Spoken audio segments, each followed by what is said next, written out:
How does a person answer why something happens? When you look at the findings in different fields, Scant is the part of life in which we live. To attain the highest values. Core.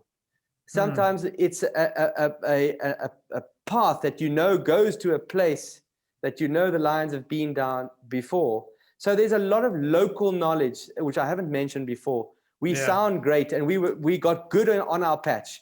I mean, we were bloody good on our patch. We got to a point where Renius and I used to bet the guests that we could find the leopard. and it was highly arrogant, and we stopped doing it because it wasn't very conscious of us. But we were young, and we got really quite good at one point. And then I'll tell you what happened afterwards. It brought us down to earth big time. But we really got good. But we were on our patch, and we were. When you take us away, and that's what I'm about to say is that not long after, a few months later, we went to go and run a bear tracking course in Cuyama in the high desert of California. And we had never seen a bear, Renius and I, let alone its track. And we met our students in the car park, and we know how to teach them how to track their own animals. These were American students. Yeah. And the first day was an utter disaster. We couldn't see the sign. We got all closed up because our students had paid money for us to fly from South Africa to California to come and teach them how to track their own animals, but we couldn't even track them in the first place, let alone even teach them. And Ren turned that. So that just goes. And I felt so lonely walking in those badlands of California, not being able to see any sign. I just longed for Londolozi, I longed for the familiarity of home. And I realized how much of it is local knowledge. But having said that, Renius, the next day, late that night in our tent, it started to snow. And we got into one tent because we were so cold. We got into one sleeping bag, big like bedroll. And he said to me, I know how to find those bears. I said to him, well, surely you could have told me that this morning. Why have you been holding this back? He said, I saw a few things. He says, I think they rub on the trees and they leave these black hairs on the trees. We must look out more for black. We're looking on the ground too much. We must be looking in the trees where they rub on the trees. Number one. Number two, he says, there's a berry bush, which I think they're eating the berries of, which I later learned was the manzanita berry bush. He said, we must target those berry bushes. And number three, he said, where there's a tree that's fallen down, they don't go over the tree. They go onto the tree, they turn, and they walk along the tree, looking for grubs and beetles and things that have maybe in the bark of the dying, dead, decaying wood. So they investigate the tree, then they jump off and they go along. So they don't go in straight lines, they go in zigzags along the trees. And when we discovered those three things, that was the next day, and we designed a strategy where he said he will look for those signs, and I must look out for whatever tracks and try and anticipate. And that was that deal we made. And the second day went much better. The third day, better again. And I think the third or fourth trip to America after 2005, we can genuinely say we were adding value. How did he come up with that? Were you just like blown away? Like how, like those three things, like it was such clear thought and strategy after just one day, you said? Yeah, so it was the one day of full tracking, and I don't know why he didn't say it in the day. And I think Ren doesn't verbalize a lot. What he doesn't like to say, can you see what I'm seeing? He'll point and he'll talk up. He talks the narrative of the animal. He'll say this animal's doing this sort of thing. That he starts to tell the story of the animal, and he'll speak like that. But he's mostly fairly quiet when he's tracking. So it was only until we started to internalize what we'd done that day, and he started to roll back in his mind what he'd actually seen. And he was almost asking me. He wasn't saying. He was saying, "Don't you think those berry bushes are?" They're feeding on those berry bushes. I saw one hair. Don't you think they may be scratching? And I saw that some claw marks along one of the trees. Maybe they're walking along the trees looking for honey, because he'd heard that bears liked honey. Of course, they don't really eat honey. We know that. So it was kind of innocent way of going about the process. Yeah. But it was more discussion than him saying, these are the three definitive things. But those were the observations that he'd made. During the course of that first day. It's almost like he's playing it, he lets it play out. Like he doesn't want to jump to conclusions maybe or like be too simplistic in a conclusion. Just he wants to play it out and it sounds like the two of you work together really well to get to that outcome. Yes. Yeah, no, he doesn't impose himself on the trail. Mm-hmm. He allows the trail to talk to him. There's very little ego. This line has done this or it's done that. Yeah. He's never definite. He always speaks in riddles or maybe, or let's go and look, or I think this is what she's doing. But he doesn't impose himself. He allows nature to offer, and he interprets as he goes. But his ability to make sense of complexity, Andrew, sometimes. Complexity. When you're dealing with lions going in all directions, hunting lions, that have interacted with another pride, and they're running and they're over difficult substrate, and one's gone this way, another one's gone polar opposite direction and to work out where they've gone and where the pride has eventually come back and reunited. He's done that so many times, and to this, he just did it last year. I remember in July we ran a tracking course with Boyd, Track Your Life course with some people, and he did that. And I've learned more to watch his body language. I know when he's onto something, even though I can't sometimes explain it. Yeah. But I know when I can question him and push my agenda maybe and give it my view. And which may be helpful, and I know when just to keep quiet and not confuse him and allow him just to do his work. And I read that's energetic. I see it in his body language. Yeah. So I'm glad you brought the story of the bears up as well. I wanted to ask you about you guys went to Patagonia and you were tracking a puma. Yes. And that sounds like you wrote a bit about this. It sounds like it was again, a very challenging, outside of your comfort zone kind of situation for both of you. Can you tell us a little bit more about that experience? Yes, so let me give you just briefly the backstory to that. So an unintended consequence of Tracker Academy's work is what we call predator habituation project. So that's Renius and his brothers in the 1970s and 1980s at Londolozi Game Reserve were the first trackers to start tracking leopards. And at that time, the leopards were shy and elusive and very few people saw them. And those guys, those band of original maverick, really skillful trackers managed to build a relationship by tracking and successfully finding those leopards over an initial period of about a decade and a half. And so they learned how to habituate leopards when no other game reserve in Africa was doing it. They pioneered that, and that's why the leopards of Londolozi became famous very quickly.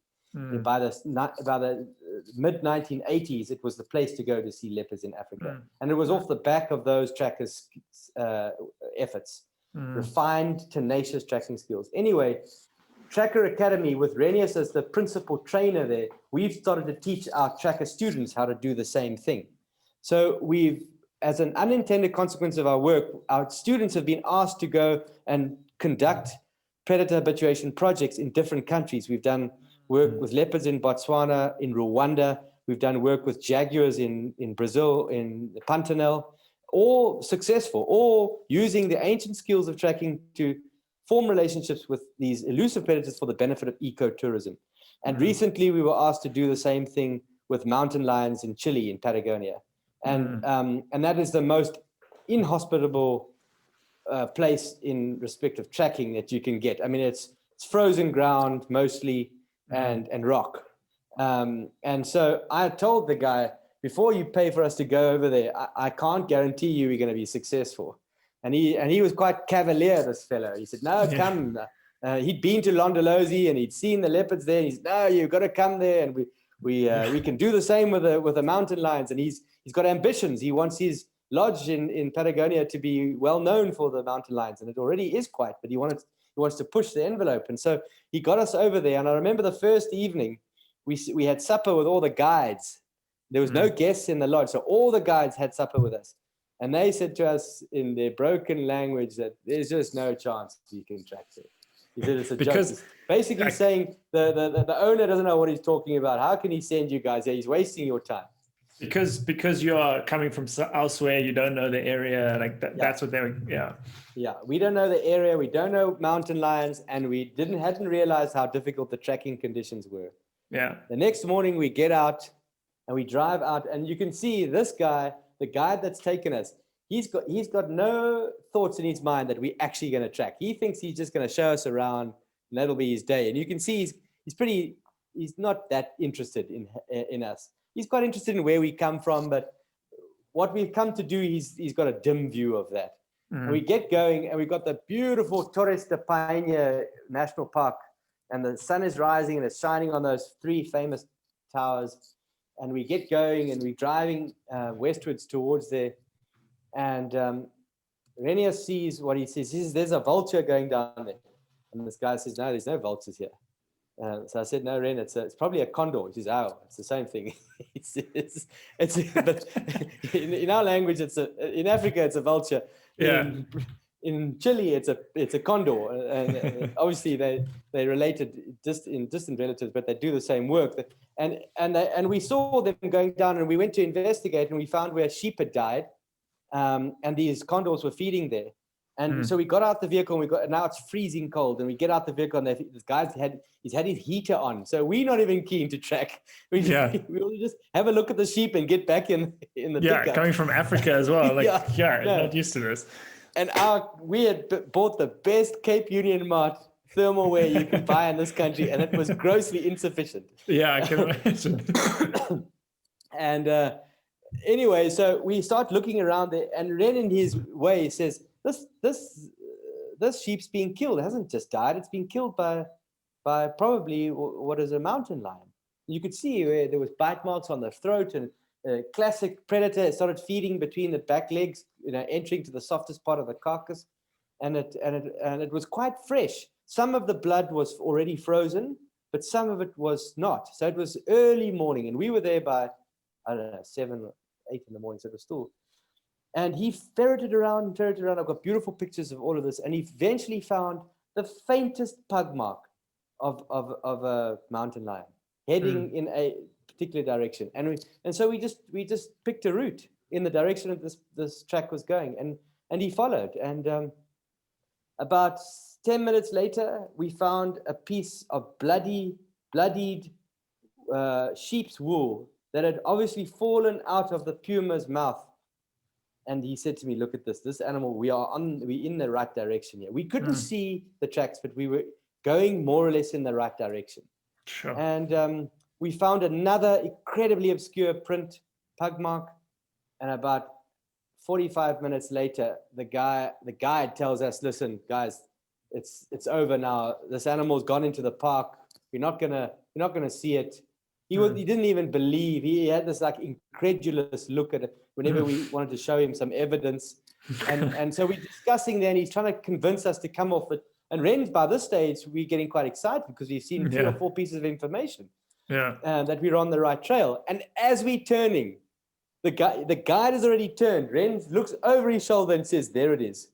And about 200 meters ahead, behind this guy, was this young male mountain lion standing there. Hadn't even seen us. And so you talk about luck. There was a lot of luck there. But Ren got us in the right area to begin with. If he hadn't done that, we would have no chance of seeing it. He gave us a chance, and we managed to be good enough to see it. Geez, it comes back to that intuition, that instinct that you can take these skills and just you can apply them anywhere in the world. Paying attention, getting into the skin of the animal, all of that. So we're coming up to the end here. I've got so many more questions for you. I definitely think we need to do another one of these because I'd love to. We didn't even touch on Tracker Academy really, and I think we could do an entire episode on that. And because I'd love to know how you've translated your knowledge into how you are teaching others at the academy. But I want to make sure I ask one or two more questions on this, because one of the things you've written about quite a bit as well is the importance of humility. And so you've got this, you've talked about Renius' confidence and, he just knows but the humility as well to be able to handle disappointment and, if things don't always go your way out there in the wild. Can you talk a little bit more about the role of humility as you've come across it? Yeah, so I have found all the best trackers that I've ever worked with, barring one, have been unbelievably humble people, because tracking demands that of you. There are so many variables that it is impossible to be right all of the time. And it's a chain of many assumptions, many predictions that ultimately lead to you finding that. And you have to be in a state of receiving, in a state of constant creative response to what you've been what you've been given. The moment you try and impose yourself, you're going to get yourself, you'll go unstuck. And so I recently came across some work of Don Sulls on strategy. I've actually got it in front of me here. And he talks about making sense, making choices, making things happen, and then having the humility to allow it to happen. And I think that describes the tracking process. And Renius and I, and a fellow who I work with, Grant Ashfield, who owns a company called Leadership, who does a lot of leadership work with executive teams. We've come up with the tracking process that we've distilled down into 5 elements, which is, the first is find the track. The second is interpret the trail, then close the gap. Then ultimately you're going to lose the track. So you've got to have a way of regaining a lost track. And then the final element is having the encounter.